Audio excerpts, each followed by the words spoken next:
We're here with Canadian Prime Minister Stephen Harper, who in just a few days will host two summits with world leaders. First, G8 summit in the cottage resort town of Huntsville, Muskoka, and then a G20 summit in Toronto where leaders will tackle the major challenges to the global economic recovery. Thank you very much for taking the time to be with us, Mr. Thanks for having me. Give me first an overview of the single most important issue at the G20 summit this week. Well, I don't know that you can say there's one issue. I think the overarching challenge remains, can the G8, or excuse me, can the G20 continue to demonstrate the kind of solidarity of purpose during the recovery that it showed during the crisis? I think, you know, you could frame everything along those lines. Obviously, there is important work to be done, continued work on stimulus, on the new challenge of fiscal consolidation, financial sector reform, but it all really comes down to you've got 20 sovereign entities, 20 plus sovereign entities around the table who are free to do, in the end, whatever they want to do. Will they remain capable of acting in a way that is decisive, coordinated, and balanced? And I think that's the real challenge. Let's take a look at specifically the fiscal consolidation issue. Yeah. There seems to be some debate over how quickly to fiscally consolidate. Some suggest that Mr. Obama is proposing more growth-oriented strategy. European leaders seem to be suggesting more fiscal consolidation is needed. Where do you sit on that debate? Well, I think, you know, the truth, Theos, it's a matter of trying to find the right balance. And when you see some of these differences of opinion, these differences obviously have to do with some of the particular circumstances that countries face. In Europe, obviously, the overarching problem or overarching issue in recent weeks has been sovereign debt crisis. And so all European leaders are seized with that. In the United States, as you know, recovery, growth to this stage, particularly employment growth, remains extremely sluggish. And so obviously the administration is continuing emphasis on the delivery of stimulus. I actually think, broadly speaking, you have got agreement, which is that we do need to continue to deliver stimulus now. The recovery is still fragile and still very weak in most countries. Canada's a notable exception. At the same time, you know, when we are seeing interest rates start to creep up, we are seeing sovereign debt pressures in some countries. I think it's going to be incumbent upon us, and markets are clear, that they're going to have to see something in the way of fiscal targets going forward, at least in the medium term. So fiscal consolidation then should be more of a medium-term objective? I think that's the best way to put it. I think countries, particularly those that are highly indebted, are going to start to have to show credible plans on fiscal consolidation. But for the most part, most countries I don't think are in a position where we would want to take the foot off the gas pedal of stimulus quite yet, but we have to be thinking about how we're going to get out of that soon. We've had an interesting surprise over the last few days, China's announcement ahead of the G20 meeting that it will allow more flexibility in its currency. There's also some questions over whether that announcement is sufficient to quell some of the concerns out there. What is your position on that? Well, I think it's a very positive announcement, and it obviously dovetails with some of the things we've been saying. Something that has to happen besides, you know, as I say, stimulus and fiscal consolidation. We're trying to put together this framework for strong, sustainable, and balanced growth. One of the things we do know growing forward is we're not going to have the same kind of growth levels from the American or the Western consumer that we've seen over the past decade.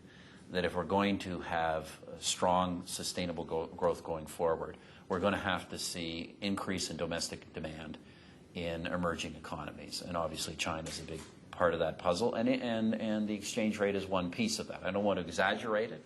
It's an important piece of that, but I think it sends a strong signal that China and other emerging economies are looking at how they're going to do their part to grow global demand as we go forward. Will you press Chinese officials in coming days, and you have a meeting with President Hu as well coming up, will you press them to be more specific on timetable?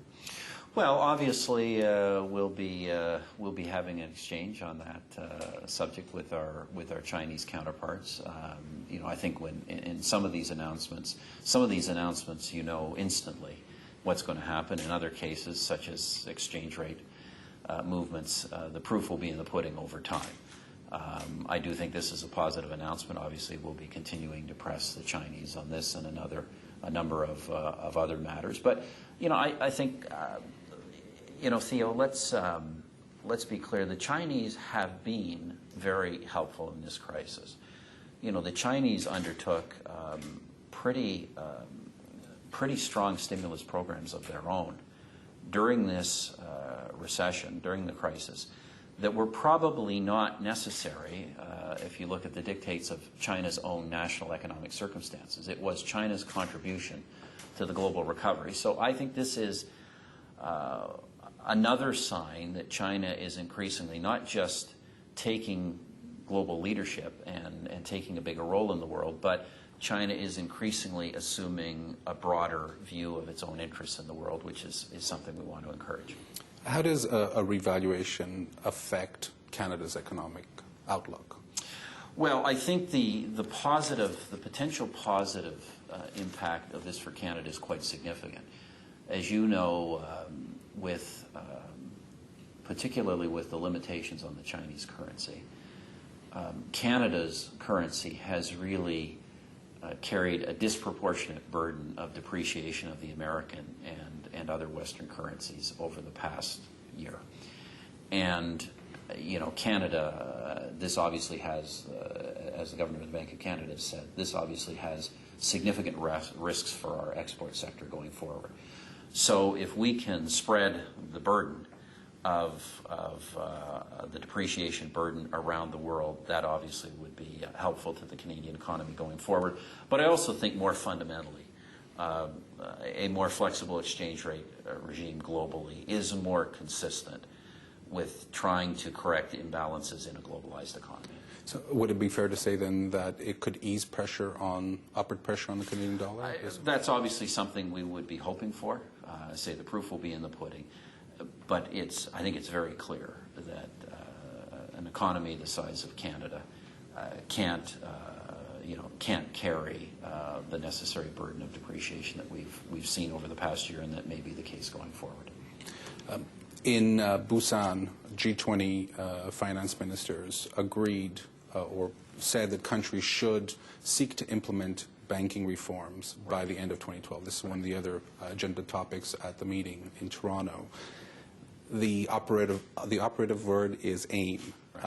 Is that an aspirational goal, or is that a hard target? Well, we'll have more discussions on that in Toronto. This is another important piece of the puzzle. We all know that the crisis in the financial sector was the origin of the current recession, and we absolutely must, in a globalized economy where these assets are traded across boundaries, we absolutely must have a financial sector regulatory system that provides real valuations, provides transparency to transactions, if we're going to avoid a reoccurrence of this kind of phenomenon in the future. This is also, though, we have to say, another balancing act.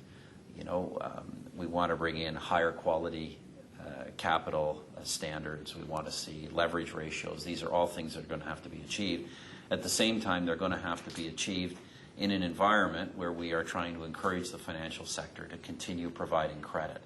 So there's a balancing act here, once again, where you've got to bring down some of the leverage ratios, eliminate some of the bad practices of the past, at least in the medium term, but in the short term, you can't do it in a way that would severely contract credit around the globe. So it remains another major challenge, another balancing act. So it can be seen as open to interpretation in terms of the... Well, I think we're going to have further discussions at G20 as to what that exactly means. As you know, Canada and India chaired the G20 Working Group on Financial Sector Reform. I think we've laid out an ambitious agenda. As you know, the Basel process has been working on this. In some circles, the Basel process has been criticized for going too quickly. But I think we have to keep the pressure to achieve the timelines we've set out. I wanted to ask you a question about a comment that just yesterday in an interview with Bloomberg that Greek Prime Minister George Papandreou made about Canada and other Nordic countries. He said that Canada is an example of a country where strong growth can coincide with a robust role for the state. I don't want to use the word welfare state, but a robust role for the state. Do you think that is a model that Canada can act as a model for, well, for other countries? Look, I think, as Canadians, it's our nature to always be a bit understated. But Canada, particularly in terms of economic performance, is a role for a lot of people right now. Obviously, we have the kind of standards of living that emerging countries aspire to. At the same time, we don't have any of the sources of instability that have been highlighted during the past couple of years. Our banking sector has been strong. We haven't been in the business of bad assets or absent regulation in our financial sector. Canada has been able to have a vigorous stimulus package. At the same time, our deficit and debt levels, as you know, are way below what they are in other advanced countries, and we don't have, at least in the medium term, provided we do what we need to do as a country, we don't have any kind of risk of a debt interest payment spiral that is obviously come to the fore in countries like Greece and others. We have good system of good social supports, good social safety net, but our national pension plan, our public pension program, the Canada Pension Plan, is actuarially sound for at least 7 decades going forward. And we don't have a lot of the labor market and product market rigidities that you see in a lot of other developed countries. Now, I'm not saying we don't have any. There are some structural reforms that governments will want to look at. But I do think, it's an opportune time for Canada to be presiding over the G20 because the country's economic performance is something that a lot of countries want to emulate. But, I think, if I look at that comment specifically, I think we have to be realistic. Yes, we do have a robust role for government. On the other hand, it is fundamentally a private sector economy. Our banking sector is an entirely private sector banking sector in this country.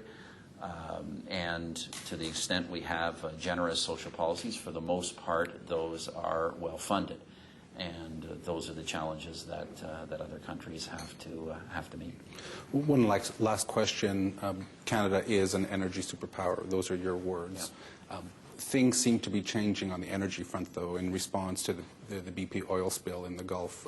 President Obama has pledged to pass an energy bill to reduce the U.S.'s dependence on oil. How does that affect Canada? Well, as you know, since President Obama came to office, we've been working very closely with the Obama administration on energy security and environmental progress. Our view is that we're essentially here in a continental energy market. We do know that we have environmental challenges. Obviously, the greenhouse gas challenge that's presented, particularly with fossil fuel consumption, that's very real. At the same time, we know the United States, in particular, is a country that has vulnerabilities when it comes to energy security. So, look, our view has been that whatever the mix of energy in the United States or the world going forward, Canada will be a major supplier because we're generously endowed with all forms of energy. We want to work closely with the administration so we harmonize with American energy security needs, but also at the same time taking account of our important environmental objectives and responsibilities. So, look, I've heard this story from the United States before. The United States has been saying it wants to reduce its dependence on oil and fossil fuels over time. I remember this going back in the 70s. I remember hearing the same thing. It's not an easy thing to do, but we will work closely with the Obama administration on any plans like that. Do the oil sands represent a safer energy play? Well, Canada is. We always remind our American friends of this. Canada is the only country in the world that is a market-based, stable, secure, and growing supply of energy for the United States. And so, look, I think the oil sands will remain an important part of that mix, at the same time recognizing that there are significant environmental challenges there on which we've been making progress, but on which we have to make more progress. Thank you very much, Prime Minister. Thanks for having me.